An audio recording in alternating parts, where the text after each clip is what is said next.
Hello friends, good morning. आप सभी का थानवी लॉ पॉइंट के ऑनलाइन प्लेटफॉर्म पर और थानवी लॉ पॉइंट के यूट्यूब चैनल पर हार्दिक स्वागत और अभिनंदन करता हूं। मैं आपका अपना नरेंद्र थानवी सर। दोस्तों, हमने कल पढ़ा था बलात्कार के बारे में। तो बलात्कार के अपराध का गठन कैसे होता है और निर्भया कांड के बाद में सन 2013 में जो इसमें भारी भरकम संशोधन किए गए थे, उन संशोधन के आधार पर बलात्कार की परिभाषा को कितना विस्तृत कर दिया गया है, उन सारी बातों को मद्देनजर रखते हुए हमने एक एक चीज तफसील से पढ़ ली है और समझ ली है। अब मैं नहीं समझता कि जो बलात्कार के अपराध की जो परिभाषा और उसको समझने समझाने का जो हमने प्रयास किया है, उसमें कोई कहीं कमी छूट गई हो, ऐसा मैं नहीं समझता। और बाकी तो आप विद्वान हैं, आपको जब भी ठीक लगे आप कमेंट करना, मुझे पूछना। There is no bar at all. Okay, आज हम पढ़ेंगे कि बलात्कार का जब अपराध हो जाता है और जो व्यक्ति बलात्कार के अपराध के लिए दोषी पाया जाता है, तो उस दोषी व्यक्ति को किस प्रकार दंडित किया जाता है, दंड के क्या क्या प्रावधान किए हैं, कैसे कैसे प्रावधान किए हैं। मैं आपको ये बात भी समझाना चाहता हूं जो आप ध्यान में रखना, कि बलात्कार के पनिशमेंट को लेकर के भी बच्चे जो है ना, समटाइम्स दे गेट कंफ्यूज्ड। जैसे धारा 376 जो थी भारतीय दंड संहिता की, उसमें उपधारा 1 थी, फिर उपधारा 2 थी, और उसमें बहुत लंबी चौड़ी लोगों की लिस्ट थी। फिर उसके बाद में जब ये सारा कुछ हुआ, तो आपको पता है कि 1979 में एक मुकदमा हुआ था। वो मुकदमा आगे जल करके फेमस हुआ किस नाम से? Tukaram versus state of Maharashtra के नाम से। इसको दूसरे शब्दों में मथुरा केस के नाम से भी जाना जाता है।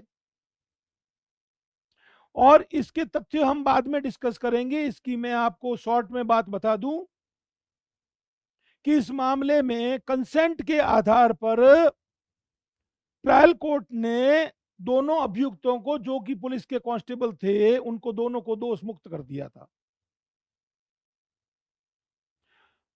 और सेशन जज का ये कथन था कि there was a tacit consent, मतलब मौन सहमति थी किसकी? प्रोसिक्यूट्रिक्स की। और जबकि वो एक अनाथ लड़की थी, हरिजन लड़की थी, 18 साल या 18 साल से कम की थी। तो ऐसी परिस्थिति में जब मामला हाई कोर्ट के समक्ष आया, तो हाई कोर्ट ने जो है ना, सेशन कोर्ट के निर्णय को उलट करके और उन दोनों को दंडित कर दिया, जिसमें एक ने तो हकीकत में बलात्कार किया था, जो गणपत था, और जो तुकाराम नाम का कांस्टेबल था। और ये बलात्कार हुआ कहां था मालूम है? पुलिस स्टेशन पर। In other words we can say that it is a custodial rape. तो सेशन कोर्ट ने जब दोष मुक्त कर दिया और हाई कोर्ट ने कहा नहीं, ये ठीक नहीं है निर्णय, there was a passive resignation and passive submission on the part of the prosecutrix, that consent was not a free consent.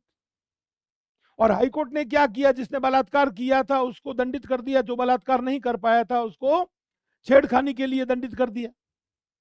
मामला सुप्रीम कोर्ट के समक्ष आया। सुप्रीम कोर्ट ने कहा कि judgment on the part of the high court is not okay. Therefore high court ने, supreme court ने क्या किया कि उनको दोष मुक्त कर दिया। उनको दोष मुक्त करने के बाद में ये भारी बवाल मचा था। This was the matter in the year 1979। और फिर उस संसद के बाहर और अंदर भारी बवाल मचा था, और उसके कारण से कई नारी संगठन आगे आए थे, कई जो है ना सामाजिक संगठन आगे आए थे। और this judgment passed by the honourable supreme court was criticized by the people at large in India. So having regard to such circumstance, so in the year 1983, with a view to nullify the effect of the judgment of the Supreme Court in regard to Mathura case, that is Tukaram versus state of Maharashtra वाले मामले के प्रभाव को कम करने के लिए और उसी समय के दौरान कुछ और जो दिए गए निर्णय थे उनके प्रभाव को कम करने के लिए amendment had been brought about by the Indian legislature under section 375 of the Indian Penal Code। और उसके बाद में उसमें 376 ए बी सी डी 4 धाराएं और जोड़ी थी और बलात्कार के नाम से जो अपराध जाना जाता था उसके हेड को बदलकर सेक्सुअल ऑफेंसेज कर दिया था। और इंडियन एविडेंस एक्ट में भी जो है ना धारा 114 ए जोड़ी गई थी जो आज की तारीख में भारतीय साक्ष्य अधिनियम में 120 के नंबर पर है। तो ये जो परिस्थितियां जो आती है ना तो ये मतलब हालत खराब कर देती है देश की। तो ये 3 मामले जो है ना वो खास हैं, जिसमें पहला मैंने अभी आपको बता ही दिया। इसके बाद में ये ड्रास्टिक चेंज हुआ था बलात्कार के मामले में।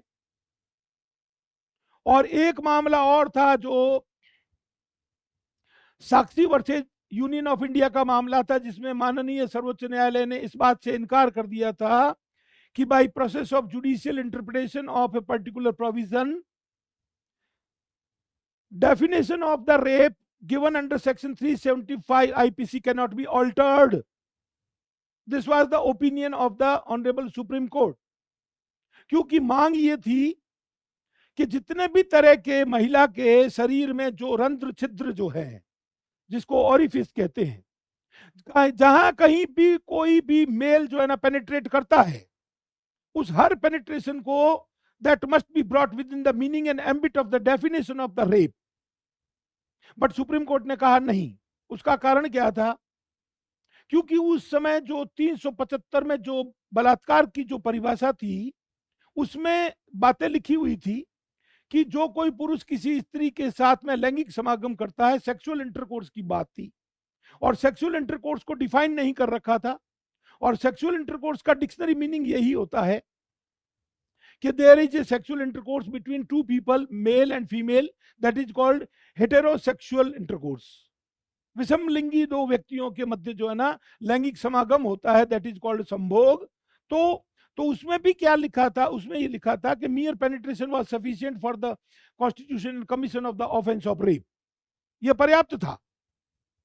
तो अभी जो लिखा है ना स्लाइटेस्ट टू एनी एक्सटेंट, इसमें अभी भारतीय न्याय संहिता में अभी पढ़ते हैं, ये वही बात है जो सन 2013 में। तो देखो पहला तो मथुरा वाला मामला हो गया, उसके बाद में सन 2005 के आसपास की बात है।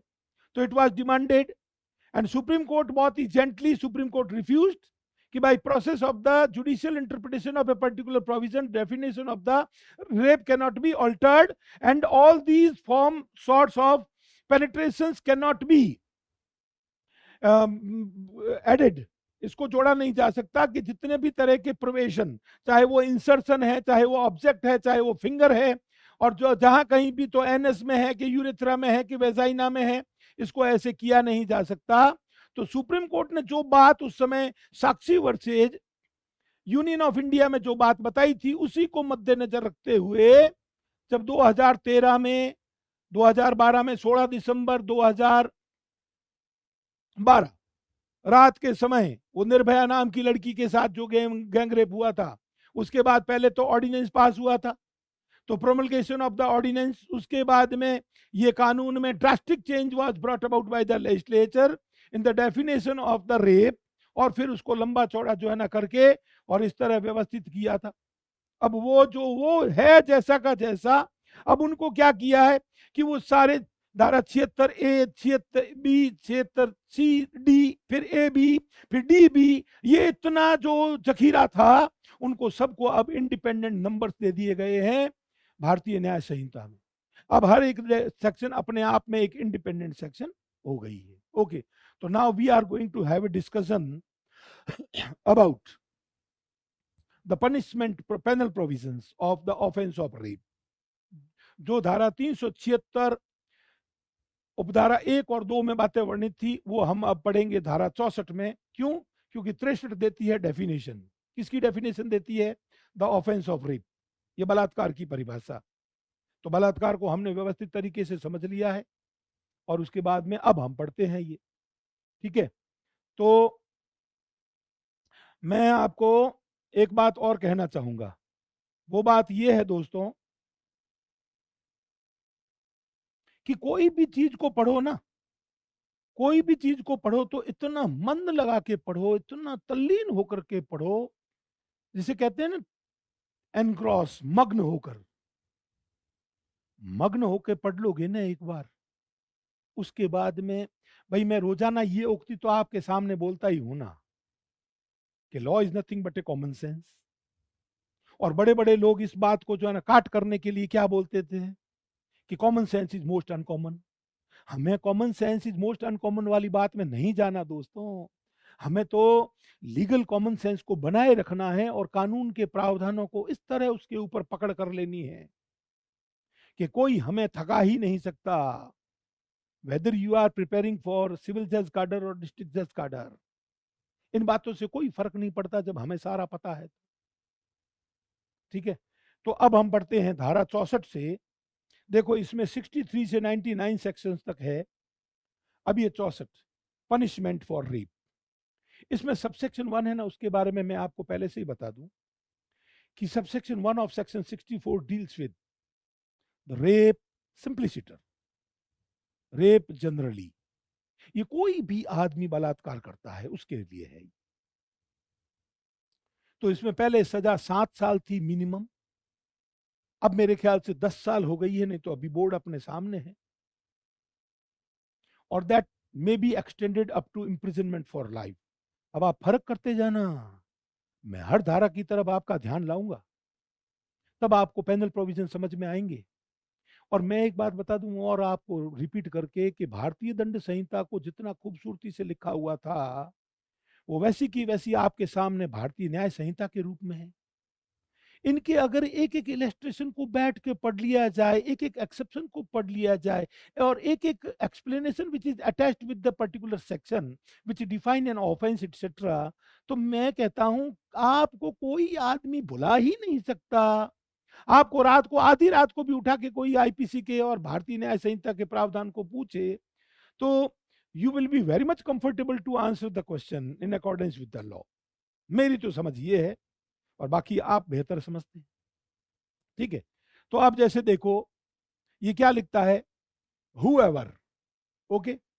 अब एक्सेप्ट इन द केसेस, तो पहले केसेज को एक्सेप्ट कर लिया, बाहर कर दिया, कौन कौन से, सिवाय वो मामले जो किसमें आते हैं, सबसेक्शन 2 में। तो सबसेक्शन 2 में आने वाले मामलों को छोड़कर जो कोई भी व्यक्ति बलात्कार करेगा, अर्थात जो बातें धारा 63 में दी हुई है 4 खंडों में, और 63 में ही जो 7 परिस्थितियां हैं, तो उनमें से किसी भी व्यक्ति ने, चाहे कोई भी होने दो, देखो साधारण शब्दों में हम समझने चाहें तो बलात्कार क्या होता है, नॉन कॉन्सेंसुअल सेक्सुअल इंटरकोर्स होता है, ठीक है। उसमें महिला की सहमति होती नहीं है, ये कॉमन पार्लेंस में जनरल भाषा में यूं बात चलती है। और जब हम लीगल टेक्निकलिटीज में जाएंगे तो हमें सेक्शन वाइज और क्लॉज वाइज हर चीज को पढ़ना, समझना और ध्यान में रखना होगा। तो ये जो धारा 376 की उपधारा 1 और 2 थी, वैसी की वैसी अब हमारे पास में भारतीय न्याय संहिता में धारा 64, तो 64 की उपधारा 1 कहती है कि उन सारे अपवादित दशाओं को छोड़ दो, उन सारी स्थितियों को छोड़ दो जो कि धारा 64 की उपधारा 2 में वर्णित है, उसमें भी बलात्कार के लिए ही दंड है और उपधारा 1 में भी बलात्कार के लिए ही दंड है। तो ये कहती है, ये धारा कहती है कि 64 की उपधारा 2 की बातों को छोड़ करके जो भी कोई बलात्कार करेगा वो व्यक्ति कौन सा दंड पाएगा, तो क्या लिखा है मालूम है, rigorous imprisonment of either description for a term which shall not be less than 10 years। पहले ये 7 वर्ष हुआ करता था, now it has been extended और इसको 10 वर्ष कर दिया, कानून को कठोर बना दिया। और having regard to the severity of the offense, brutality on the part of the offender, cruelty on the part of the offender, all these sections have been added। और नए नए दंड के जो है ना, कठोर दंड के प्रावधान कर दिए गए हैं। तो ये हो गई मिनिमम 10 साल की सजा। और फिर क्या लिखता है कि विच मे एक्सटेंड, तो it is extendable to imprisonment for life and shall also be liable to fine. Okay, ये हो गया general. Therefore we can say that this is the punishment for the rape simpliciter, this is punishment for rape generally. Okay, और इसमें जो ना पहले court के पास जो पावर थी कि ये मैंडेटरी जो सजा है minimum 10 years, not less than that, this language has been used and employed by the legislature. पर उसमें पहले जो था उसमें ये सेशन जज को या कोर्ट को जो है ना पावर दे रखी थी कि भाई having regard to the circumstances, अगर वो ऐसी कोई मिटिगेटिंग सर्कमस्टांसेज या कोई ऐसी परिस्थितियां हो तो recording the reason therefore it was within the power of the court to inflict lesser punishment. Otherwise पहले 7 वर्ष की जो कारावास की बात थी वो मैंडेटरी थी। And at the same time power had been given to the court कि वो रीजन को, कारणों को लेखबद्ध करते हुए कम सजा दे सकता था। अब वो परिस्थिति नहीं है। अब उसके बाद में तो अब देखो एक बात ध्यान रखना, यहां पर हमने केवल पढ़ा है आजीवन कारावास। अब आगे आगे आओगे ना तो आपको मिलेगा आजीवन कारावास, remainder of the natural life of the person convicted. तो अपराधी के प्राकृतिक रूप से बचे हुए शेष जीवन तक के लिए वो सलाखों के पीछे। और जब कभी भी ऐसे इम्प्रिजनमेंट फॉर लाइफ के बारे में सजा होती है तो उसको एक्सप्लेन कर दिया जाता है कि imprisonment for life means what, reminder of the natural life of the prisoner. Okay, तो ये बातें हमें ध्यान में रखनी है। तो देखो बलात्संग के लिए दंड ये हिंदी में भी बता देता हूं, जो कोई उपधारा 2 में उपबंधित मामलों के सिवाय बलात्संग करता है वो दोनों में से किसी भांति के कठिन कारावास से जिसकी अवधि 10 वर्ष से कम की नहीं होगी, किंतु जो आजीवन कारावास तक की हो सकेगी, दंडित किया जाएगा और जुर्माने से भी दंडित किया जाएगा। ये तो दोस्तों वापस बता देता हूं, ये बलात्कार के साधारण जो अपराध, कोई भी आदमी जो बलात्कार करता है उसके लिए ये सजा का प्रावधान है minimum 10 years and it is extendable up to imprisonment for life. Okay, now we are coming to the subsection 2, है ना। अब सबसेक्शन 2 में आओगे ना तो ये देखो अब इसमें क्या है दोस्तों, इसके बारे में मैं क्रक्स पहले आपको बताता हूं। हमें 3 सी ध्यान में रखनी है, C for custody, C for care, C for care. तो कस्टडी, केयर एंड कंट्रोल। अरे भाई तुम्हें शर्म नहीं आती, जो व्यक्ति तुम्हारी अभिरक्षा में है उसके साथ तुम बलात्कार कर रहे हो, और जो तुम्हारे नियंत्रण के अधीन है उसके साथ तुम बलात्कार कर रहे हो, और जो व्यक्ति तुम्हारी देखरेख में उसके साथ तुम बलात्कार कर रहे हो। सुप्रीम कोर्ट ने एक बार Dhananjay Chatterjee versus state of West Bengal के मामले में कहा था, क्योंकि वो एक मल्टी स्टोरी कॉम्प्लेक्स का चौकीदार हुआ करता था और उसने स्कूल गोइंग लड़की के साथ बलात्कार किया था। When he was punished with death penalty, तो सुप्रीम कोर्ट ने कहा था कि जब रक्षक की भक्षक बन जाता है तो कानून में जितना कठोर कारावास और जितनी कड़क सजा है पूरी की पूरी दे दो। No lenient view is to be adopted. कोई जो है ना वो दया का, नरमी का रुख तो रखना ही नहीं है। अगर ये करेंगे तो भाई मक्खन डूब जाएगा ना। चौकीदार, पुलिसमैन, सशस्त्र बलों का सदस्य, हॉस्पिटल का इंचार्ज, हॉस्पिटल का प्रबंधन, हॉस्पिटल के कर्मचारी, जेलर और रिमांड होम, और जो बच्चों की देखरेख के लिए जो बने हुए हैं वो ठिकाने, और वो इंस्टीट्यूशन जो महिलाओं की देखभाल करता है, उनमें तुम बलात्कार कर रहे हो, इसलिए you are liable to be punished with severe punishment. Therefore, this subsection was enacted by the legislature। और ये इतने कैटेगरी के लोग हैं। Rape is committed by the police officer, rape is committed by the public servant, rape is committed by the member of the armed forces, and rape is committed by the person on the management of the hospital, on the management of the school, etc., or a person who being a guardian, he being a relative, अरे guardian में तो natural guardian बाप होता है, बाप अगर बेटी के साथ बलात्कार करेगा तो कहां ढूंढना, सब दुनिया में अंधेरा। इसलिए इनको जो है ना कठोर कारावास से दंडित करने का प्रावधान है। और जो ऊपर सजा पड़ी है ना कि नॉट लेस देन 10 ईयर्स, इसमें भी देख लेना आप। और फिर आगे जाके क्या कहता है मालूम है? इम्प्रिजनमेंट फॉर लाइफ और remainder of the natural life of the prisoner. और ऊपर में क्या था? केवल आजीवन कारावास।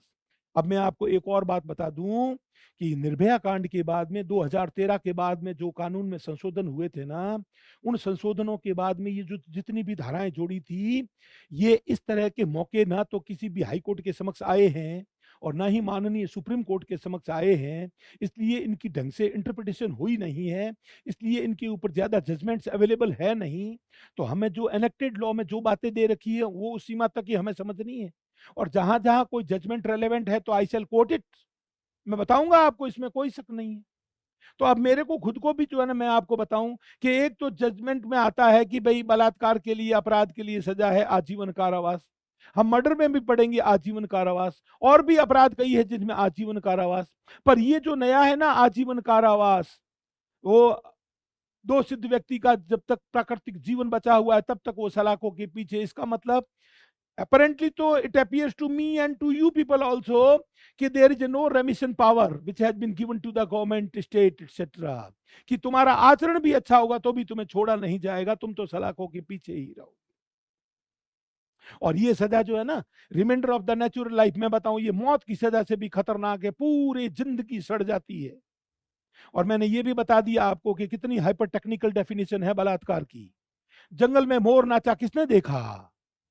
किसने जो है ना कोई ऑब्जेक्ट इंसर्ट किया था? किसने कोई जो है ना कोई चीज को पेनिट्रेट किया था? बाकी देखो डेफिनेशन तो हाइपर टेक्निकल है, इसमें कोई शक है ही नहीं।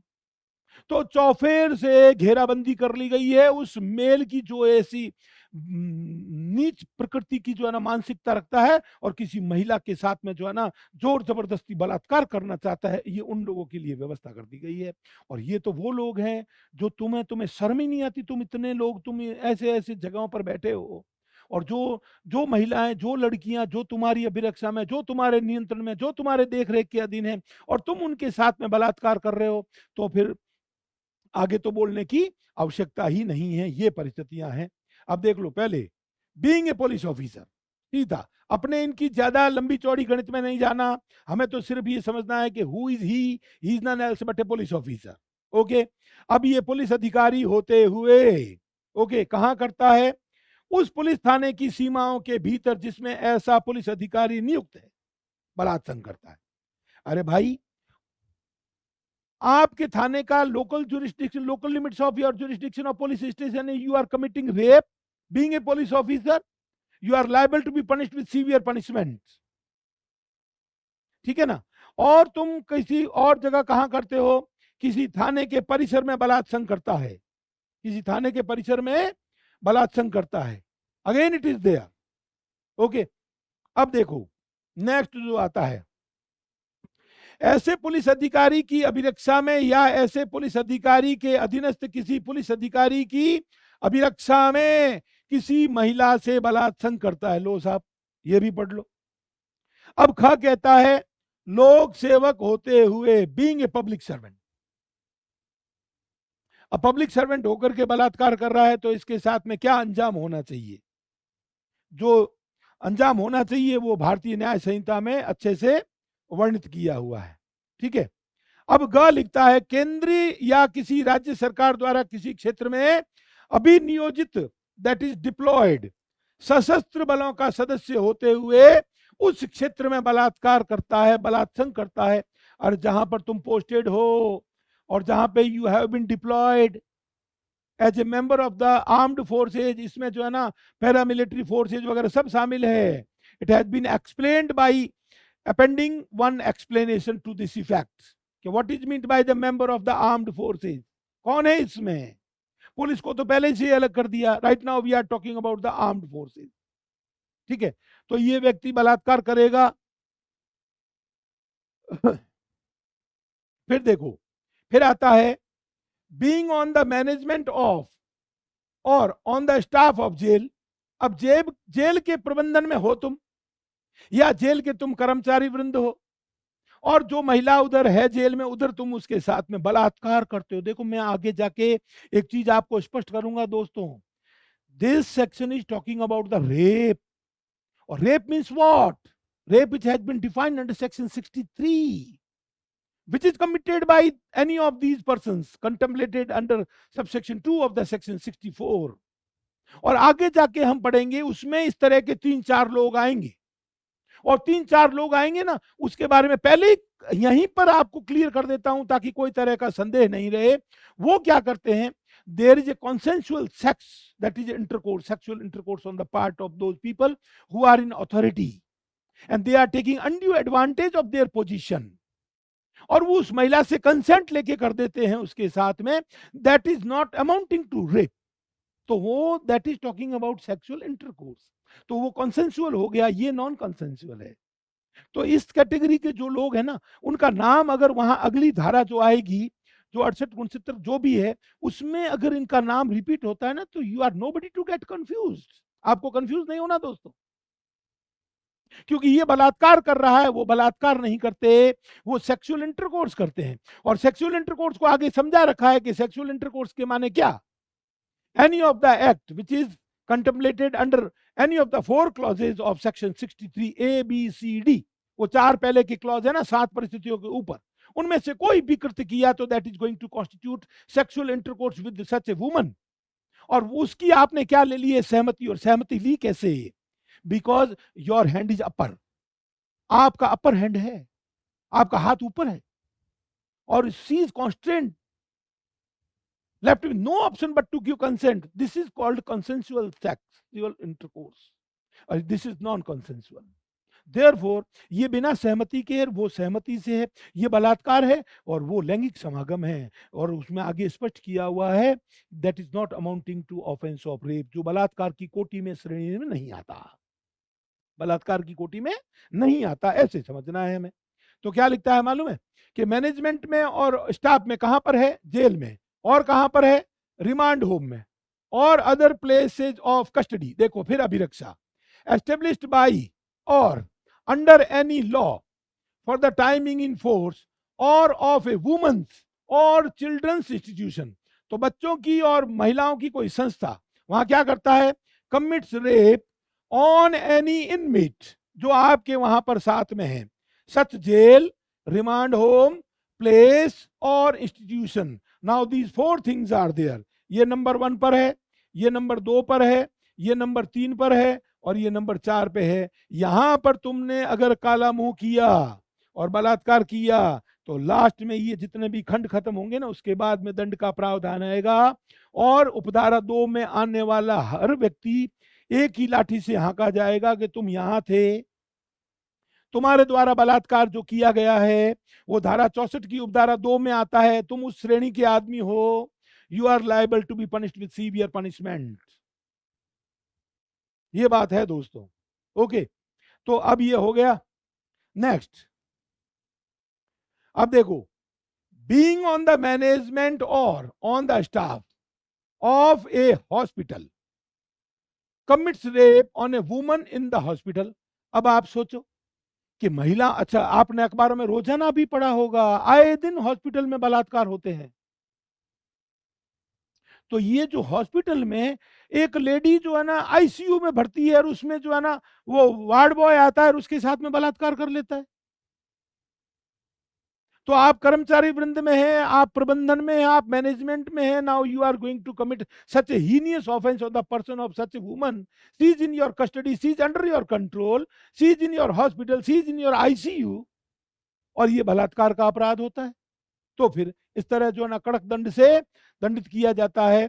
फिर देखो, किसी अस्पताल के प्रबंधन या कर्मचारी वृंद में होते हुए उस अस्पताल में किसी महिला से बलात्संग करना, किसी महिला से बलात्संग करना, नॉट नेसेसरी कि भाई जो कहीं वो भर्ती हो, कोई अटेंडेंट भी हो उसके साथ में भी अगर हॉस्पिटल में बलात्कार हो गया तो gravity of the offence is increased. Why? Because बढ़ता कैसे, भारतीय दंड संहिता को कैसे पढ़ते थे वैसे ही भारतीय न्याय संहिता को पढ़ना है। कैसे पढ़ना है?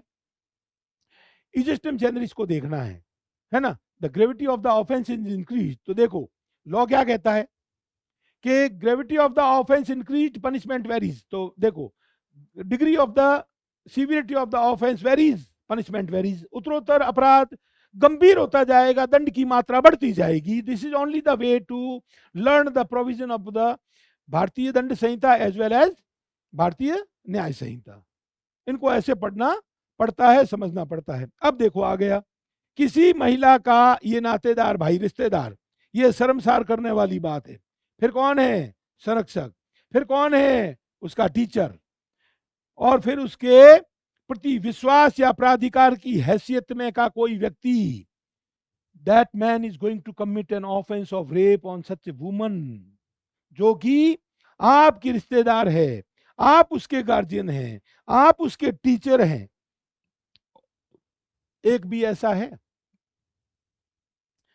दंड की मात्रा फट से कड़क हो जाती है। मैंने जोधपुर के कल बाबा के बारे में बात करी थी ना, वो लड़की जिसके साथ बलात्कार हुआ किया जाना इसके द्वारा विकथित है, बाबा के द्वारा, वो लड़की उसके गुरुकुल में पढ़ती थी। तो he was on the management of that gurukul. Why? Because it was being run by him only. So gravity of the offense is increased, degree of the culpability is increased, therefore he is liable to be punished with severe punishment. This is the general principle of the criminal law. Okay. अब देखो, सांप्रदायिक दंगे हो जाते हैं, communal और sectarian violence.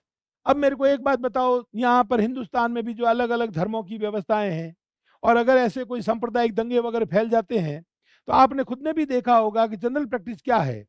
लोग क्या करते हैं मालूम है? पुरुषों को तो घर से बाहर बाहर निकाल के या तो गोलियां मार देते हैं या उनको कह देते तुम चले जाओ। महिलाओं को रोक लेते हैं और महिलाओं को रोक के उनके साथ में बलात्कार करते हैं। तो ऐसी कोई परिस्थिति रही और बलात्कार किया। अब अगला है, किसी महिला से यह जानते हुए, ये बात ध्यान रखने की है कि वह गर्भवती है, बलात्संग करता है। अब इसमें क्या होता है कि सुप्रीम कोर्ट ने गाइडलाइंस जारी की है कि नेसेसरीली, स्ट्रिक्टली ये पता करना पड़ेगा कि eight the time of commission of the offence of rape by the rapist that victim was pregnant first. ये जो हाईली प्रोबेबल और पॉसिबल, ये नहीं देखना, factually she was pregnant and it was with in knowledge of the rapist. ये दोनों बातें होने पर ही ये खंड लागू होगा। केवल merely because they are raising the plea before the court with a view to, क्या बोलते हैं उसको, वो सर्कमस्टांस बताने के लिए कोर्ट को, ताकि उसको कठोर दंड दिया जा सके, है ना। तो केवल मुंह से कह देने मात्र से कि महिला प्रेग्नेंट थी, इट इज नॉट मेंटेनेबल। महिला का प्रेग्नेंट होना ये तथ्यात्मक रूप से स्थापित होना चाहिए, and at the time of commission of the offence of rape this factum was within the knowledge of the rapist, ये भी स्थापित होना चाहिए। अगर उसको पता नहीं है कि ये प्रेग्नेंट है तो भी ये लागू नहीं पड़ेगा, और महिला प्रेग्नेंट नहीं है तो बिल्कुल लागू नहीं पड़ेगा। मतलब ये जो है ना, these provisions can not B misused, ये बना दिए हैं। परंतु एक व्यक्ति को, जो कि भारतीय दंड संहिता की धारा 376 की उपधारा 1 में, अर्थात धारा 64 बीएनएस की धारा उपधारा 1 में जो दंड पाने का दायी है, भागी है, उस व्यक्ति को इसके आते ही जो है ना, वो तो खतरनाक दंड हो जाएगा। तो ऐसी परिस्थिति में ये सारी बातों को एंश्योर करना आवश्यक है। ओके। फिर देखो, उस महिला से जो सम्मति देने में असमर्थ है, बलात्संग करता है, ये 2013 में जोड़ा है, 2013 में जोड़ा है कि जो महिला सम्मति देने में क्या है, असमर्थ है। और उसके बाद में किसी महिला पर नियंत्रण या प्रभाव रखने की स्थिति में होते हुए उस महिला से बलात्संग करता है। When you are in position to have a control over the woman in such a situation, तो मैंने आपको पहले 3C बता दिए। C for custody, that is a custodial rape, a woman who is under your control, and a woman who is under your care and protection. In that event you are going to commit an offense. अगर कोई महिलाओं से संबंधित कोई institution कोई चलाता है और उसमें महिलाओं को रखा जाता है, जैसे बाय द वे विधवाओं का कोई आश्रम है या और कोई ऐसी परिस्थितियां हैं जहां महिलाओं को रखा जाता है, और उनके ये व्यक्ति जो है ना, ये भार साधक होते हुए अगर बलात्कार करेंगे, तो they are liable to be punished by application of subsection 2 of section 64 of the Bharatiya Nyaya Samhita. Okay, अब देखो, मानसिक या शारीरिक असमर्थता से ग्रसित किसी महिला से बलात्संग करना। आप ऐसी महिला के साथ बलात्कार कर रहे हो जो कि विकृत चित्त है, जो पागल की श्रेणी में आती है ना, और कोई उसमें कमी है, उस तरह की महिलाओं के साथ में बलात्कार करना, बलात्कारी को कड़क दंड देने का कानून प्रावधान करता है। और फिर देखो, बलात्संग करते समय किसी महिला को गंभीर शारीरिक अपहानि कारित करता है, अपंग बनाता है या विद्रूपित करता है, या फिर अपंग बनाता है या फिर विद्रूपित करता है, या उसके जीवन को संकटापन्न कर देता, तो to endanger the life of the victim, maiming आ गया, डिस्फिगरेशन आ गया, आप उसकी शक्ल सूरत को बिगाड़ दो, डिस्फिगरेशन ऑफ द फेस वगैरह कर दो। देखो, while committing rape causes grievous bodily harm or maims or disfigures or endanger the life of a woman, तो महिला की जान को, जीवन को संकट पैदा कर देना, उसका शरीर का, चेहरे का विद्रूपीकरण कर देना, उसके कोई अंग प्रत्यंग को काट डालना, तो ऐसी परिस्थिति में ये जो है वो सीवियर पनिशमेंट का प्रोविजन करती है। फिर देखो, ये रिपीट ऑफेंडर, उस महिला से बार बार बलात्संग करता है, ये बार बार बलात्संग महिलाओं से नहीं, उसी महिला से, that is with same woman, repeatedly he is committing offence of rape, therefore he is to be punished. अब आ गया, तो ये हमारे एम तक के ये इतने खंड हो गए। अब सुनो, अब इसकी सजा पे आ जाओ। उसी महिला से बार बार बलात्संग करता है, वो क्या पाएगा? ये पूरी कैटेगरी के लोग हैं जो एम तक में आ गए हैं, ये दंड के भागी हैं, इनको दंड कितना मिलेगा जो बता देता हूं। वह कठिन कारावास से जिसकी अवधि 10 वर्ष से कम नहीं होगी। देखो, 10 वर्ष से कम नहीं होगा, इसका मतलब क्या होता है? This is the mandatory provision, it is not within the power of the court to inflict lesser punishment. Now there is no chance for recording any reason that this is the reason, because of that I am going to award lesser punishment as provided in the law. ये कोई court अब है नहीं, किसी court के पास ताकत, therefore it is purely mandatory. किंतु जो आजीवन कारावास, जिससे उस व्यक्ति का शेष प्राकृतिक जीवन काल के लिए कारावास अभिप्रेत है, होगा, तो देखो 10 साल की सजा कम से कम, और वहां पर आजीवन कारावास लिखा हुआ है केवल 64(1) में, जो रेप सिंप्लिसिटर के बारे में पनिशमेंट है। और ये एम तक की कैटेगरी के लोग हैं, इन्होंने जो बलात्कार किया है, तो they are liable to be punished with imprisonment that is not less than 10 years. This is mandatory provision and it is extendable. Now it may be extended up to imprisonment for life, and imprisonment for life means what? Remainder of the natural life of the rapist. This is clear. Okay, अब इसके बाद में कोई बात रही नहीं है। तो this is the section 64 which deals with क्या बोलते हैं, severe punishment, okay, for the offense of। अब ये सशस्त्र बल आ गया, तो मैंने आपको समझा दिया कि सेना, नौसेना, वायुसेना से अभिप्रेत है। इसके अंतर्गत तत्समय प्रवृत्त किसी विधि के अधीन गठित सशस्त्र बलों का कोई भी सदस्य जिसमें पैरामिलिट्री फोर्स, अर्धसैनिक बल या कोई सहायक बल भी सम्मिलित है, केंद्र या राज्य सरकार के नियंत्रण के अधीन है। They are under the control either of the court, central government और of the state government. Okay, तो ये लोग तो समझा दिया है कि सशस्त्र बल के सदस्य में कौन आएगा। और हॉस्पिटल को भी समझा दिया है कि अस्पताल का अहाता अभिप्रेत है, और इसके अंतर्गत किसी ऐसी संस्था का अहाता भी है जो स्वास्थ्य लाभ कर रहे व्यक्तियों या चिकित्सीय देखरेख या पुनर्वास की अपेक्षा रखने वाले व्यक्तियों के प्रवेश और उपचार करने के लिए है। ठीक है, और पुलिस ऑफिसर, वो पुलिस एक्ट 1861 में जो दे रखी है परिभाषा, वो पुलिस ऑफिसर। ठीक है, तो ये आ गई बातें सारी। और वुमेन्स और चिल्ड्रंस इंस्टीट्यूशन जो है, the institutions are being run for betterment of the and reformation of the women and children. देखो, ऐसी संस्था जो चाहे वह अनाथालय या उपेक्षित महिलाओं या शिशुओं के लिए घर या विधवा आश्रम या किसी अन्य नाम से ज्ञात है, वो इसमें शुमार होता है। अब देखो कतिपय मामलों में बलात्संग के लिए दंड, ये सारी धाराएं जो है ना वो 376 A B B C D C ऐसा करके थी, है ना। तो अब इनको सबको इंडिपेंडेंट सेक्शन बना दिया, किसमें, भारतीय न्याय संहिता में। ओके, तो अब भारतीय न्याय संहिता में आ जाओ पढ़ने के लिए कि अगर कोई भी व्यक्ति, दो कैटेगरी की महिला लड़कियां बताइए इसमें, हमने पढ़ा था below the age of 18 years, अब ये कौन है, 16 वर्ष से कम।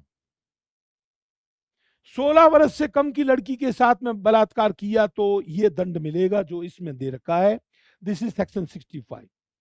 और आगे और दे रखा है जो 12 से भी कम है, ठीक है। तो इसको पहले पढ़ लो। लिखा, जो कोई 16 वर्ष से कम आयु की किसी महिला से बलात्संग करता है तो वह कठिन कारावास है जिसकी अवधि 20 वर्ष से कम की नहीं होगी। ऊपर कितनी पड़ी थी, 10 साल। अब ये लड़की कौन है, बिलो 16 ईयर्स इन एज, तो मिनिमम सजा कितनी, नॉट लेस देन 20 ईयर्स, 20 तो होगी होगी, this is mandatory. No reason is required to be recorded by the court at the time of infliction of the sentence. Okay, फिर ये कहता है it is extended up to imprisonment for life. फिर वो कौन सा imprisonment, imprisonment means what, reminder of the natural life of the rapist, that is offender of the rape. Okay, तो ये आ गया। और किंतु जो आजीवन कारावास है जिसकी उस व्यक्ति से प्राकृत जीवन काल का कारावास अभिप्रेत है, ये आ गई सजा।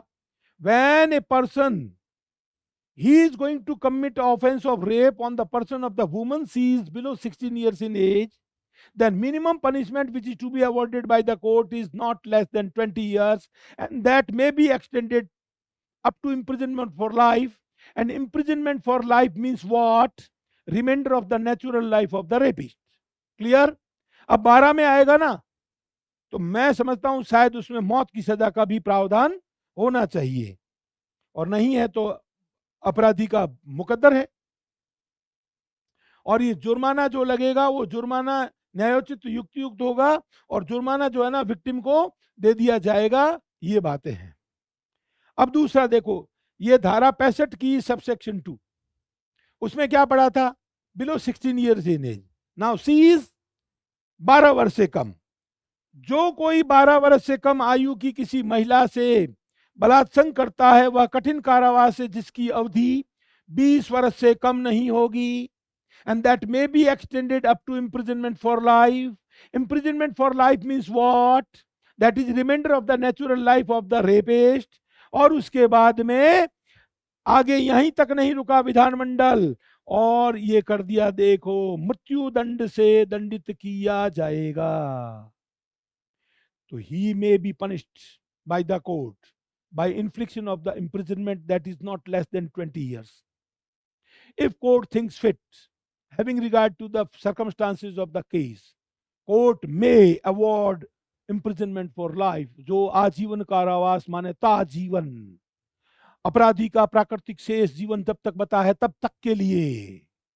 और उस पर भी देखो, अब इसमें कहीं नहीं लिखा कि जिस लड़की के साथ जो बलात्कार किया गया है जो 12 वर्ष से नीचे है वो लड़की जान से मरी नहीं है, पर अपराधी को मृत्युदंड देने का प्रोविजन कर दिया है। अपराधी को मृत्युदंड देने का प्रावधान कर दिया है दोस्त। ये इस तरह जो है ना, ये निर्भया कांड के बाद में ये, और मैंने आपको पिछली क्लास में ये भी बताया था कि निर्भया कांड के बाद में जो सन 2000 में जो पारित हुआ था जुवेनाइल जस्टिस एक्ट, उसको भी निरसित करके और 2015 में जुवेनाइल जस्टिस एक्ट नया लाया गया है, और उसमें अपराधों की कैटेगरीज बताती है। उसमें पेटी ऑफेंसेज है, सीरियस ऑफेंसेज और हीनियस ऑफेंसेज है, और बच्चों की कैटेगरी बना दी है जिसमें बालक जो है ना 16 वर्ष तक के हैं, और फिर 16 से ऊपर और 18 से नीचे हैं, और उनकी क्रिमिनल लाइबिलिटी कैसे डिसाइड होगी, whether the people are mature और not, and before whom they are going to be tried, whether before the juvenile justice board or before the children court और समवेयर एल्स, है ना।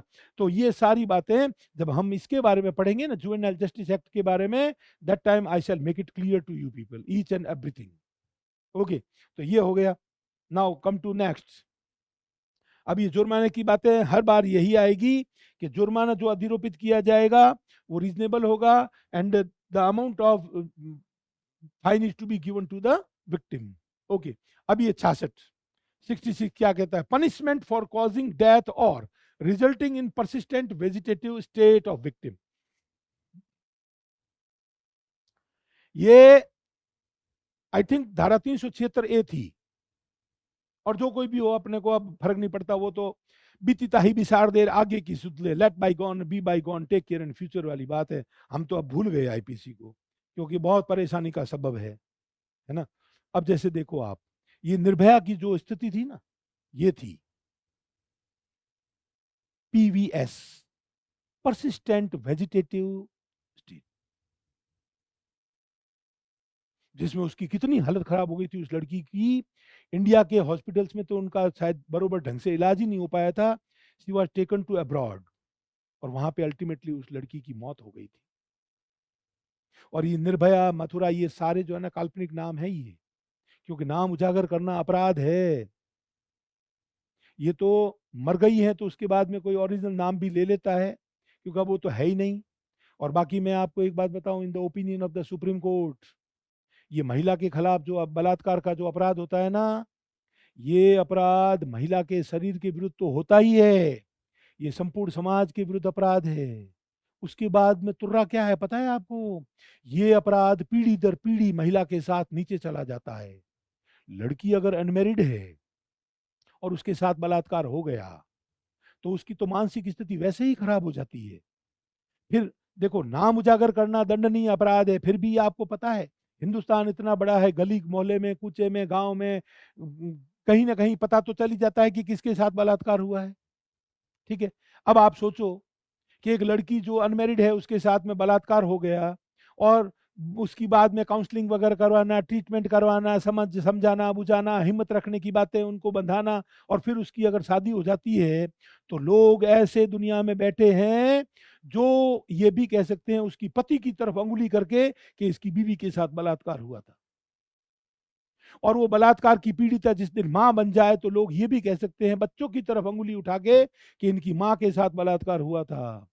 और वो महिला अगर नानी दादी बन जाती है, तो भी लोग कह देते हैं कि इस बच्चे की नानी के साथ बलात्कार हुआ था, उस समय में दादी के साथ बलात्कार हुआ था। इसलिए ये जो है ना, ये बलात्कार का अपराध जो है ना, देखो शरीर पे दिए हुए घाव तो मिट जाते हैं, पर ये मानसिक दशाएं और जो ये पीछा नहीं छोड़ता है ना, ये बहुत विचित्र स्थिति है। इसीलिए कठोर से कठोर दंड देने के प्रावधान किए गए हैं। अब महिलाओं की मौत नहीं होती है इसमें। देखो ये जो मामला है ना, ये persistent vegetative state of the victim, तो महिला की स्थिति ऐसी हो जाती है कि पूछो मत। Either it is resulting in death, या तो मौत हो जाती है उसकी, और नहीं तो फिर ऐसी हो जाती है। इसमें देखो, इसमें एक मामला है state of Maharashtra versus Shatrughan Babban Meshram. Shatrughan, पहले state of Maharashtra versus Shatrughan, Shatrughan बोलते हैं ना लोग, तो शत्रुघ्न बोल दो आप भी, शत्रुघ्न बब्बन मेश्राम। इसमें इस अपराधी ने, बलात्कारी ने, अपनी सगी भतीजी के साथ, जो 2 या 2.5 साल की थी, उसके साथ बलात्कार किया था। और वो बलात्कार इतना फोर्सफुल किया था कि उस लड़की की मौत हो गई थी। तो मौत हो जाने पर देखो, ये लगी धारा जो 376A हुआ करती थी भारतीय दंड संहिता में, और यहां पर ये धारा अब कोई करेगा तो धारा 66 लगेगी भारतीय न्याय संहिता की, और उसके साथ 304 का लगाई थी भारतीय दंड संहिता की, 304A। और मैं आपको एक और बात बता दूं कि पति और पत्नी जब बन जाते हैं शादी करके, उसके बाद में नो डाउट ये सही बात है कि पति और पत्नी के आपस में जो है ना कॉन्जुगल राइट्स जो है ना पैदा हो जाते हैं। तो to have a sex with wife, this is your conjugal right, but at the time of performing real sex on the person of the wife, a husband is to take care of it. अगर उसका कोई ऐसा rash and negligent act हुआ, और अगर कोई uterus वगैरह rupture हो गया, डेथ हो गई, तो भारतीय दंड संहिता जो थी अब ये है, तैयार है ये। और पहले एक ऐसा मामला हो रखा है जिसमें 304A वो आई नहीं थी, प्रवर्तन में नहीं थी वो धारा। 304A तो बहुत बाद में जोड़ी है, उससे पहले जो ऐसा मामला हुआ था, तो फिर वो पति नाम के व्यक्ति को जो सजा मिली थी ना, वो ग्रीवियस हर्ट के लिए मिली थी। तो ऐसा थोड़ी है कि आप इतना फोर्सफुली जो है ना सेक्स परफॉर्म करने जाओगे, तो पत्नी की अगर डेथ हो गई by doing a rash and negligent act, तो though it is very much true that you are going to exercise your conjugal right by performing a real sex on the person of your wife, but at the same time you are bound to take care of it, कि there is a, अगर कोई ऐसा करते रहा जिससे death हो गई, तो उसमें यूट्रस अगर रैप्चर हो गया तो डेथ हो गई थी। तो ये सारी देखो, this sort of practical problem might be there in your examination and you are bound to answer the question. तो जो 304 क थी, जो रैश एंड नेग्लिजेंट से, जैसे कोई डॉक्टर के ऊपर लगा देते थे, या फिर कोई ड्राइवर जो है ना सड़क पे किसी को जो है ना रन ओवर करके मार के चला जाता था, तो उनके बारे में मेरे ख्याल से अभी वो धारा 106 होनी चाहिए, जो प्रवर्तन में आई नहीं है ना, किसमें, भारतीय न्याय संहिता में। और बाकी तो मैंने आपसे कई बार जो है ना माफी मांग ली है, और माफी मांग के आपको क्या कह दिया कि भाई देखो, मैं तो खुद भी मनुष्य हूं, है ना, इतना लंबा चौड़ा कानून का अथाह सागर है, उसमें से कितनी चीजें याद होती हैं, कितनी नहीं होती है। एक बार मैं अभी आपको बताऊं, मैं एक क्लास में पहले पढ़ा रहा था, मैं एक्चुअल में क्या है कि कहना तो चाहता था हिंदू मैरिज एक्ट 1955, और निकल गया मुंह से इंडियन मैरिज एक्ट 1955। तो this sort of error might be there on the part of the teacher, because this is nothing but a slip of tongue, है ना। तो अगर कोई मेरा कहीं भी कोई यूट्यूब पे या कहीं पर भी कोई अगर इंडियन मैरिज एक्ट सुन ले, तो उसको ये समझ जाना चाहिए कि इंडियन की जगह ये हिंदू मैरिज एक्ट 1955 है, क्योंकि इतने सारे कानून के जो है ना हवाले देते रहते हैं, इनके केस लॉज को जो है ना डिस्कस करते रहते हैं, तो sometimes there might be a slip of tongue. Okay, और वैसे भी एक दिन इंडियन मैरिज एक्ट आ जाएगा, मैं बता दूंगा आपको। अगर जैसे कॉमन सिविल कोड लाने की बात करते हैं, तो फिर मैरिज के जो है ना मामले में भी क्या हो जाएगा, तो मेरी जो जुबान जो निकली है ना इंडियन मैरिज एक्ट, हो सकता है भारत में एक दिन भारतीय विवाह अधिनियम आ जाएगा। अभी तो जो है ना हर धर्म वालों के लिए जो है ना, सबके लिए, हिंदुस्तान में 5 धर्म के लोग रहते हैं, हिंदू रहते हैं, मुसलमान रहते हैं, ईसाई रहते हैं, पारसी रहते हैं, और यहूदी भी हैं। तो 5 धर्म के लोग हैं। तो इसलिए दोस्तों, may kindly pardon me, may kindly excuse me, अगर कोई if any sort of error is there on my part, वो स्लिप ऑफ टंग वगैरह हो तो माफ कर देना भाई। और बाकी मैं तो कोई जो है ना दावे नहीं करता कि मेरे से कोई भूल, क्यों, to err is human and to forgive is divine वाली बात को ध्यान में लेके चलना पड़ता है। अब आ जाओ, तो ये मैंने आपको बता दी, यही चीज हिंदी में है। पीड़िता की मृत्यु या सतत विकृतशील दशा कारित करने के लिए दंड, आप महिला के साथ बलात्कार करो eight the time of doing that act, during the course of commission of the offence of rape, आप उसकी वो दुर्दशा कर दो कि या तो वो मर जाती है, और नहीं तो she is in the state that is called persistent vegetative state, PVS, है ना। तो ये बात है, और इसमें देख लो दंड कौन सा है, मृत्यु दंड है लास्ट में, देख लो। और सजा 20 वर्ष से कम नहीं होगी, जो आजीवन कारावास तक बढ़ सकती है। और आजीवन कारावास का ऐसे मामलों में हर वक्त एक ही अर्थ लगाना है, आजीवन माने ताजीवन, remainder of the natural life of the offender. Okay, अब ये 67, sexual intercourse by husband upon his wife during separation. अब ये देखो, आप हिंदू मैरिज एक्ट पढ़ते हो ना, हिंदू मैरिज एक्ट पढ़ते हैं, तो जनरली क्या होता है कि उसमें अपवादित दशाएं दी है, उसको छोड़ के कोई भी अगर जो है ना तलाक की डिक्री के लिए पिटिशन लगाते हैं, तो court inclines to pass the order and decree of judicial separation first, और उसके बाद में 1 साल की अवधि व्यतीत हो जाने पर they may come before the court to bring a petition for divorce, है ना। क्योंकि मनसा ये रहती है कि विवाह एक इतना पवित्र बंधन है जो किसी भी सूरत में टूटना नहीं चाहिए। अब ये महिला जो है ना, she is staying separately from her husband in the state of separation, either bye decree of separation और अदरवाइज। दोनों लिखी हुई है बातें, क्या लिखी है, दोनों लिखी है कि देखो, whoever has sexual intercourse, देखो बलात्कार नहीं लिखा, क्या लिखा है, सेक्सुअल इंटरकोर्स। और यहाँ सेक्सुअल इंटरकोर्स को आगे एक्सप्लेनेशन में समझा रखा है कि जहां कहीं भी सेक्सुअल इंटरकोर्स शब्द इस्तेमाल होगा, वहां पर हमें एक ही बात ध्यान रखनी है कि सेक्सुअल इंटरकोर्स का मतलब ये होता है कि भारतीय दंड संहिता की धारा 375 में जो 4 खंड थे ए बी सी डी, जो यहाँ पर भारतीय न्याय संहिता में धारा 63 में खंड हो गए हैं ए बी सी डी, उनमें से चारों में से कोई भी एक कृत्य तो पति होकर के भी अपनी पत्नी के साथ में जो कि सेपरेशन में रह रही है और उसके साथ यदि सेक्सुअल इंटरकोर्स करता है तो ऐसी परिस्थिति में with his own wife who is living separately, whether under a decree of separation or otherwise without her consent, ये सबसे इंपॉर्टेंट है, without her consent। तो अब उसके बारे में पहले सजा मेरे ख्याल से पहले 2-1 साल की सजा थी, अब इसको भी कड़क कर दिया है। तो देखो, not less than 2 years and which may be extended up to 7 years। अब कोई भी पति जिसने अपनी पत्नी से तलाक नहीं ली है, पति पत्नी या तो न्यायालय के द्वारा पारित की गई न्यायिक पृथक्करण की डिग्री के अधीन अलग रह रहे हैं, या फिर ऐसे ही अलग रह रहे हैं जैसे राजेश खन्ना रहता था डिंपल से अलग, ओके। तो either by decree or otherwise they are staying separately and without consent of the wife, husband is going to perform a sexual intercourse with wife, in such a situation he is liable to be punished।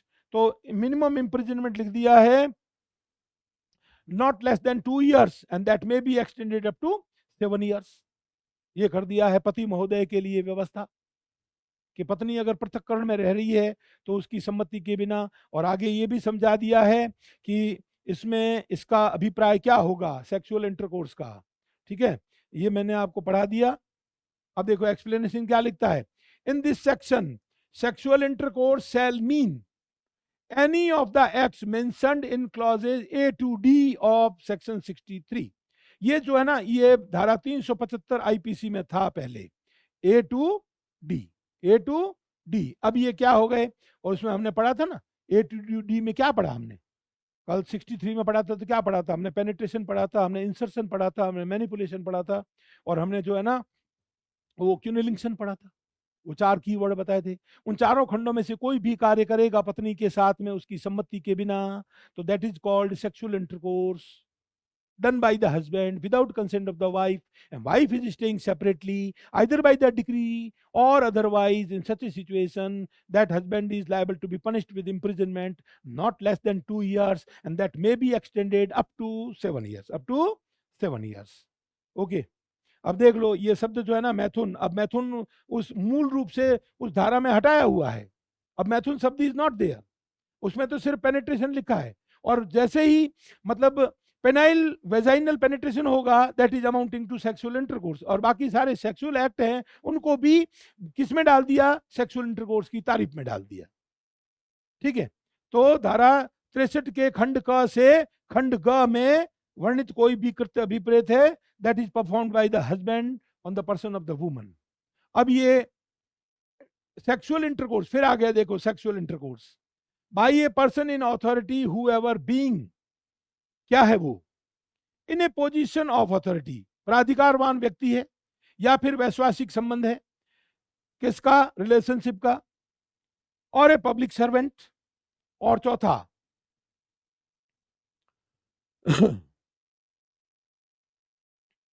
On the management of hospital और being on the staff of the hospital. ये 4 लोग आ गए, ठीक है। और इनके बारे में मैंने अभी आपको बताया था जब मैं सबसेक्शन 2 पढ़ा रहा था, उस समय मैंने आपको कहा था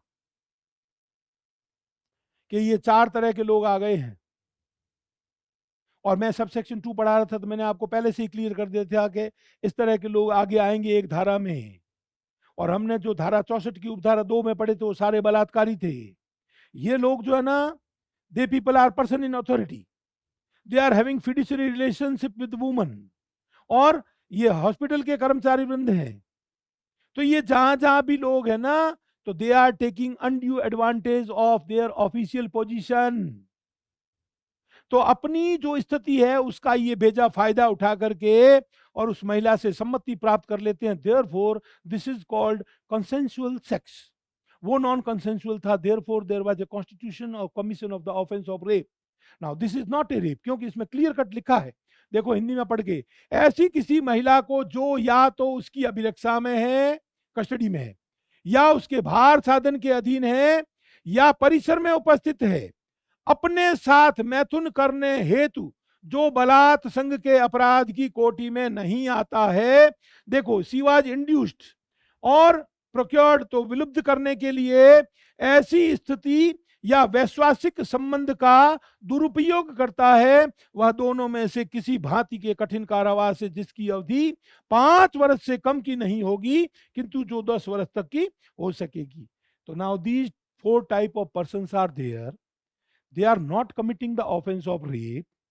On the contrary to that, there is a sexual intercourse on the part of these people with such a woman, and that woman is in their custody, under their control, है ना, or you are in relationship with such a woman, that is a वैश्वासिक संबंध, or you are going to take undue advantage of your position, you are abusing of your position, आप उसका बेजा फायदा उठा रहे हो, आप उसका दुरुपयोग कर रहे हो, और आपने उसको इंड्यूस करके और उससे उसके साथ में सेक्सुअल इंटरकोर्स करने की क्या ले ली है आपने, सम्मति, क्या ले ली है, सहमति ले ली है। देयरफॉर दिस सहमति ये कंसेंसुअल है।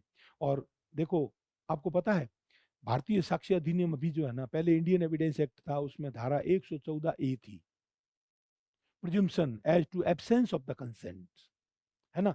तो इसमें क्या है, ये जितने भी अपराधी है ना, इनके खिलाफ मुकदमा चलेगा, तो मुकदमा चलेगा तो this is the section, this is not a rape. Why? Because act which is done by any of the aforesaid persons, that is not amounting to rape. This is nothing but a sexual intercourse, though there is a consent on the part of the woman. But आपने जो consent ली है ना, वो अपनी स्थिति का बेजा फायदा उठा करके ली है, उसने राजी खुशी नहीं दी है ना। तो ऐसी परिस्थिति में अगर महिला कोर्ट के समक्ष आकर के कहती थी, when she appears before the court, she comes to court and she makes her statement on oath and she states that she did not consent, then court is going to draw the presumption as to non-consent on the part of the woman. Court जो है ना सहमति को अनुपस्थित मान के चलेगा, and thereafter now burden lies on these people. अब अदरवाइज क्या होता है मालूम है, हमेशा this is obligatory on the part of the prosecution to prove the guilt of the accused beyond all the shadows of reasonable doubt. ये कानून कहता है, परंतु इस मामले में जैसे ही वो 114 ए जो कि आज की तारीख में भारतीय न्याय संहिता की धारा 120 है, और अगर महिला कह दे कि मैंने सम्मति नहीं दी थी, तो court is going to draw the presumption as to absence of the consent on the part of the woman. Now it is burden lies on the shoulder of these people to prove their innocence that she was the consenting party. समझ गए आप? तो ये इस तरह की बातें हैं जो हमने बहुत अच्छे से डिटेल में पढ़ ली है दोस्तों। अब इसकी पनिशमेंट की जो धाराएं हैं ना, अब एक्सप्लेनेशन इसमें लिखता है, इस धारा में मैथुन से धारा 63 के खंड क से ग में वर्णित कोई भी कार्य अभिप्रेत होगा, ठीक है। और फिर स्पष्टीकरण 2 कहता है, इस धारा के प्रयोजनों के लिए धारा 63 का स्पष्टीकरण 1 भी लागू होगा। ये क्या है धारा 63 का स्पष्टीकरण 1? धारा 63 का स्पष्टीकरण 1 ये है, वो लिखता है कि लेबिया मेजोरा जो है, that is the outer genital of the woman, that is falling with in the meaning and definition of the term vagina, है ना। तो वेजाइना जो शब्द है दैट इंक्लूड्स लेबिया मेजोरा, तो ये है उसका एक्सप्लेनेशन नंबर 1। तो अगर कोई व्यक्ति ने, जो इन से कोई भी व्यक्ति होकर के उस महिला के साथ सम्मति से सेक्सुअल इंटरकोर्स करने की बात है, तो any of the act as contemplated in 4 clauses of section 63 A to D, और ऐसी परिस्थिति में होता है तो फिर ये यहाँ पर भी अगर इस तरह का कृत्य हुआ तो लेबिया मेजोरा पे भी वो अगर पाया गया, that is called penetration on the part of the man, in such a situation he is going to be punished under these sections. Okay, तो ये जो इनकी सजा पढ़ ली थी आपने, जो 5 वर्ष से कम नहीं होगी, that may be extended up to 10 years. Okay, explanation number 3। अब देखो, किसी कारागार का, प्रतिप्रेषण गृह का, अभिरक्षा के अन्य स्थान व महिलाओं शिशुओं की किसी संस्था के संबंध में जो ऊपर आए हैं वही बातें ध्यान में रखनी है। और स्पष्टीकरण 4 कहता है कि हॉस्पिटल कहाँ है। हॉस्पिटल का मतलब महिलाओं या शिशुओं की संस्था, पदों का क्रमशः वही अर्थ जो धारा 64 की उपधारा 2 के स्पष्टीकरण के खंड ख और खंड ग में। तो देखो विधानमंडल खुद भी इसको बार बार रिपीट नहीं करता। अब देखो, ये sexual intercourse by employing deceitful means etcetera, by deceitful means etcetera, तो ये जो धारा है ना, तो हमने दोस्तों जो बातें पढ़ी है ये धारा नहीं है। हम बलात्कार के मामले में कई धाराएं पढ़ते हैं, जैसे देखो कि सुप्रीम कोर्ट ने भी बार बार इस बात को स्पष्ट किया है कि महिला जो है ना बलात्कार का मुकदमा दर्ज करवाने को आती है, और उसका कथन ये है कि I had given my consent in the state of misconception of fact, क्योंकि इसने मेरे से जो है ना विवाह करने का क्या किया था, वादा किया था। तो विवाह करने का वादा किया था और वो वादा बाद में तोड़ दिया है, तो इसका कृत्य जो है ना बलात्कार है, क्योंकि मेरी कंसेंट कंसेंट नहीं है।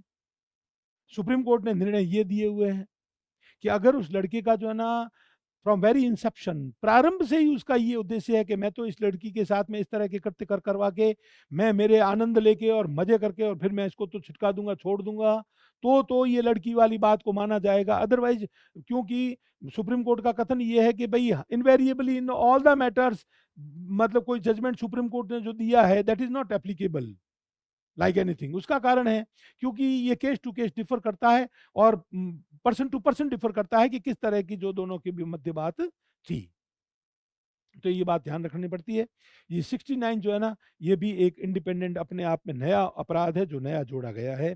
इसमें कोई भी आदमी जो है ना धोखा देने के प्रयोजन से अब जो है ना किसी ने अपनी पहचान को छिपा ली है और उसके द्वारा ये इस तरह का कोई कृत्य करना चाहता है ना, और या फिर किसी को प्रमोशन का लालच दिया है, किसी को नौकरी लगाने का लालच दिया है और फिर उसके साथ में ये सेक्सुअल इंटरकोर्स कर देना, तो फिर वो दंड के भागी होंगे। अब मैं आपको देखो इसको बता देता हूं। प्रवंचनापूर्ण साधन आदि का प्रयोग करके मैथुन, this is called sexual intercourse.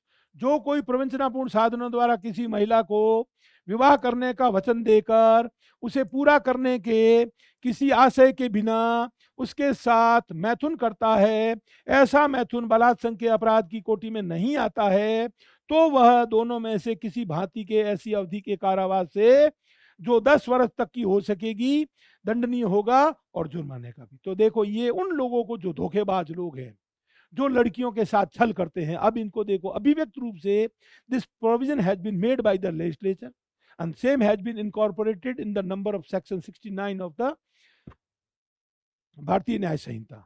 Okay, तो ये दोस्तों ये इस तरह कोई धोखा देगा, लड़की के साथ में विवाह का वादा करेगा, उसके साथ सेक्स कर लेगा, और ये सेक्स जो है वो किसमें नहीं आता, बलात्कार की कोटि में नहीं आता है। तो दोस्तों, आपको ये लेक्चर अगर अच्छा लगा हो, ये वीडियो अच्छा लगा हो, तो आप जो है ना थानवी लॉ पॉइंट के यूट्यूब चैनल को सब्सक्राइब करें, लाइक करें और शेयर करें और मेरे ऊपर मेहरबानी करें।